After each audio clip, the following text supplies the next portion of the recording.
And now, from 12 Studios, this is News 12 Now.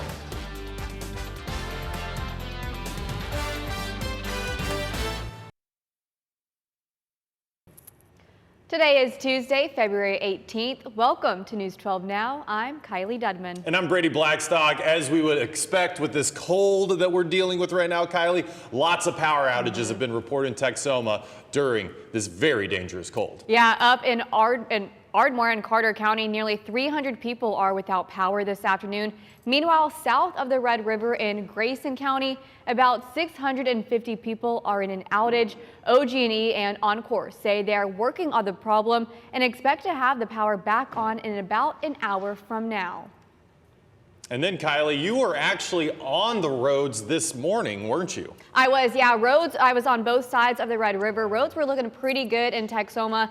Bryan County was definitely a lot drier compared to what we were seeing here in Grayson County, and especially here in Sherman. I was seeing a lot of dusting and snow on the sides of the roads. Yeah, not just any snow, a lake effect snow, but yeah, I guess I think we have a report from somebody else that's freezing outside. Yeah, right News 12's Drew Maurer has an update from Sherman roads. Drew? Yeah, temperatures are in the teens out here, but man, it's definitely feeling quite a bit colder than that. We've still got some snow flurries coming down, and it's accumulating on the ground, a couple inches there. But the roads, that's what you really have to watch out for. There's a decent amount of snow cover, but the big hazards are the scattered patches of ice. And TxDOT has already had brine trucks out on the roads since yesterday evening, which has made a huge difference. But there are still some danger spots, especially in the Sherman-Denison area. So if you're driving, make sure you're paying close attention to the roads. Of course, the snow is visible, but the ice patches, they can sneak up on you if you're not careful. Well, this light dusting of snow is expected to stop here soon, but the snow on the roads, that's not going to melt into today or even into tomorrow, so make sure you're paying attention on those hazardous spots. Reporting in Sherman, Drew Maurer, News 12. Yeah, we even had a little bit of a snow on that camera at the I very saw that too. end. I was going to say that, yeah. Well, are we expecting any more snow to come this afternoon, or are we kind of wrapping up it? It's so difficult. The thing with this lake effect snow, Kylie, is that it's not that far above the surface, so radar can't pick it up. You really just have to go outside. Thankfully, guess who has a lot of tower cams to look at? It's this guy. So let's take a round trip around all of our tower cams. TMC, Sherman was in the line of fire. Just the way the winds lined up with Lake Texoma brought some of that warm air off the lake and brought it right here. So here's a little explanation of lake effect snow. This graphic kind of looks like Lake Texoma a bit. So Lake Texoma's temperature was in the low 40s, so above freezing. And then when you mix with that Canadian Arctic cold of 12 degrees, all of a sudden Lake Texoma turns into one of the Great Lakes all the way up on the north portion of our country. So cold air passing over the warm water then creates lake effect snow, and that's why it's in such a specific spot, and it just happened to line up right on top of Sherman where most of our viewers live. So yeah, a very specific event happening here, and you can see on our tower cam here on top of the station, there's some snow. But then you go up to Ada and they just have a little dusting up there, obviously nowhere near the lake. But Durant, they're just right to the east of the lake, but it really depends how that wind lines up, and that's why you see green grass right there. And the wind speeds currently are still very fast, so we're dealing with a big chill. But there's something in this wind speed map I'm going to go over with a little bit later that proved to be a difficulty predicting this lake effect snow. I'll talk about that when I return. Kylie? Yeah, lake effect snow is so fascinating, so thank you for showing us that graphic. Well, new on 12 Now, a man in Ardmore is charged with attempted arson for allegedly trying to set a woman on fire. It happened on Valentine's Day. Court documents state 31-year-old Larisse Bennett sprayed the woman with lighter fluid and then tried to set fire to a home on K Street Southwest. He's also charged with assault and battery for allegedly strangling the woman. He faces up to 17 years in prison if convicted. His bond is set at $25,000, and he's been ordered to stay away from the woman. And staying in Ardmore, another Valentine's Day assault. Court documents allege Manuel Enrique stabbed a man with a butcher knife. No word on the condition of the man who was stabbed. Enrique faces up to life in prison if he's convicted on the charge of assault and battery with a deadly weapon. Well, state lawmakers are trying to once again legalize sports betting in Oklahoma. A state Senate committee passed 3 bills that they say will help get legalization done this year. Rick Marion reports. This is causing money that could be coming to the state coffers to go to another state.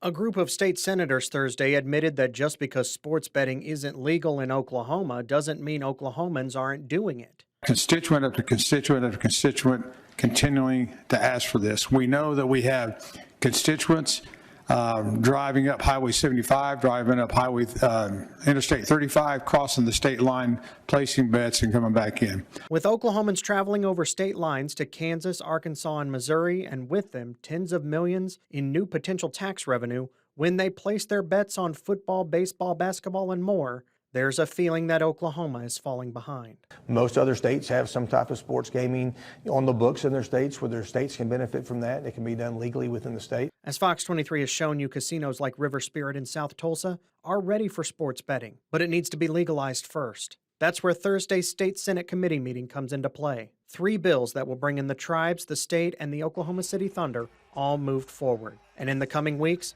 meetings with all 3 stakeholders will take place. The bills will be cleaned up, and in theory, by the end of May, a grand bargain to legalize sports betting in Oklahoma after 2 years of debate will be a home run and not a strike. We are very serious about getting sports betting in the state of Oklahoma. The bills got bipartisan approval, but it also wasn't unanimous. There are concerns about lower-income Oklahomans falling into gambling problems, and in one of the bills, there are concerns the tribes are being left out and the Oklahoma Lottery Commission is taking on some of the duties instead. Just my 2 cents, I don't believe that gambling is a good income source for our state. I think it's predatory on those that can't afford it.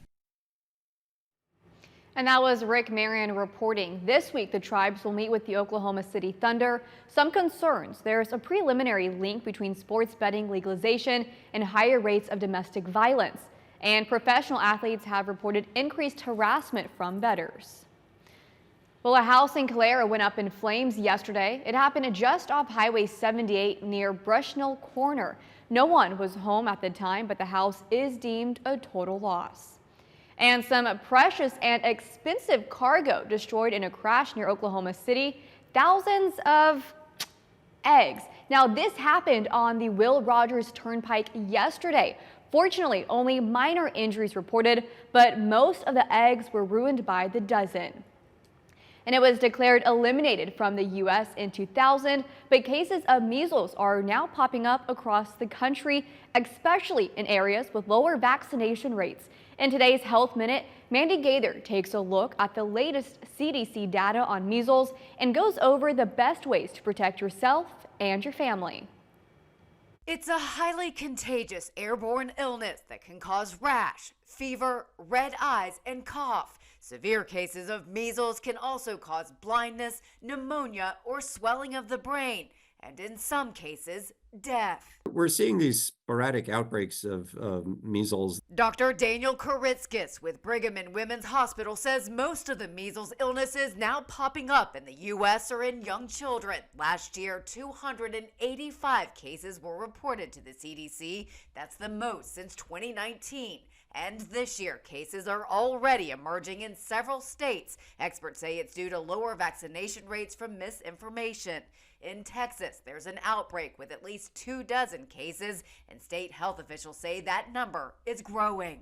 The vast majority are happening in people who have either not been vaccinated or whose vaccination status is unknown. Koritzkis says the best protection against measles is vaccination. The first dose is typically given to children between 12 and 15 months, with a second dose administered around age 4.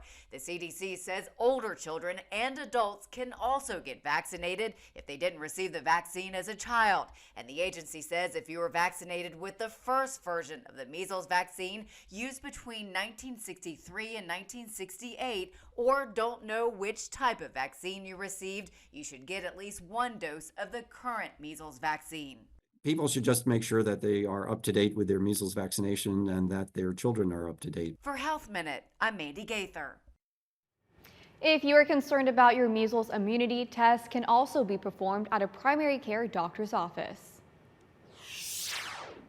Well, top U.S. and Russian diplomats say they'll continue conversations aimed at ending the war in Ukraine. The agreement comes after delegations met in Saudi Arabia, but absent from those discussions were any officials from Ukraine, and Ukraine is not happy about it. Fox's Rebecca Castor has more from Washington. Secretary of State Marco Rubio sitting down with his Russian counterpart in Saudi Arabia Tuesday. The first high-level talks between the two rivals in more than 3 years. Today is the first step of a long and difficult journey, but an important one. That journey involves normalizing relations between the U.S. and Russia and ending the nearly 3-year war in Ukraine. The goal is to bring an end to this conflict in a way that's fair, enduring, sustainable, and acceptable to all parties involved.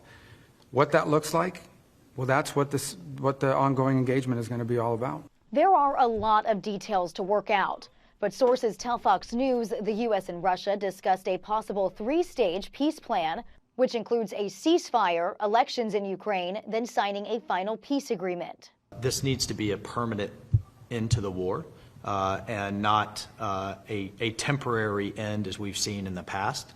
Not present at Tuesday's discussions, any representatives from Ukraine, despite President Volodymyr Zelensky traveling in the region over the past few days. He's been adamant that Ukraine must have a say in any negotiated settlement to the fighting. Really, we want peace very much, but we need real security guarantees. President Zelensky canceled a visit to Saudi Arabia scheduled for Wednesday. He'll return to Kyiv, where he'll meet with U.S. Special Envoy Keith Kellogg later this week. In Washington, Rebecca Castor, Fox News. Thank you for watching today's News 12 Now. Make sure to subscribe so you find out why Texoma turns to us. You can also follow us on Instagram and Facebook, where you'll see more social media exclusive content. Want more News 12 Now? Watch us live every weekday through the KXII app on your phone or TV and through our website.